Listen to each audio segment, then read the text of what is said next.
Құрметті сынып жетекшілер, оқушыны кіргізіп алғандан кейін білімнентқа тіркелеміз. Гүлназ апайдан алған логин паролды кіріп алғандан кейін бізде мынандай бетте шығады. Осында білімлент. Мектепті басқару дегенді басамыз да, оқушылар дегенді басамыз. Ең бірінші мұғалімдер, кестек, КТЖ деп тұр, е? Біз барамызда мына жерде ең алдымен мұғалімдерді жазып, мұғалімді қосу деп, мына жерге мұғалімді кіргізіп аламыз. Мұғалімнің аты жөні, мұғалім өзіңізді, е? Кіргізіп алғаннан кейін сақтау дейсіз.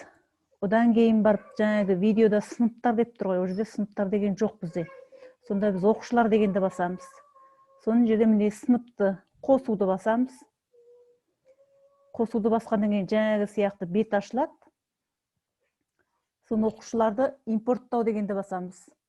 Оқушыларды импорттау деп басқанды, бағана біз Excel'де жаздық қой, оқушының аты жөні, туған ай күні, жынысы дегенде.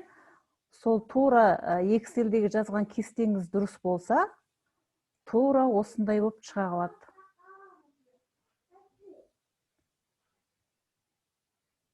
Тура осындай болып шыға келеді. Оқушылар. Міне менде 28 бала. Көзді басамын, автомат түрде бітіп жібере салды міне. Амангелді Ислана 28 баланы осылай шығарып бере салды. Енді олардың паролы міне тұр. Логині мынау, паролы мынау. Енді мен оны бір-бірден көшірмеймін. Мына жерде Excel'ді жүктеу дегенді басталам не?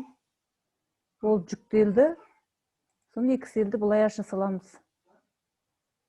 Міне тура шыға келді.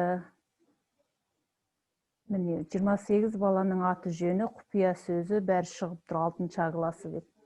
Осыны бір-бірден балаларға жіберуге болады, немесе бәрін бір жолда жібере салуға болады ғой. Осылай кіргіздім, бір 5 минуттың ішінде кіргіз салуға болады екен. Сол құрметті класс жетекшілер, соны ары қарай мұғалім болып кіріп алдыңыз. Енді өзіңіздің кестеңізді кіргізесіз, КТЖ-ні кіргізесіз.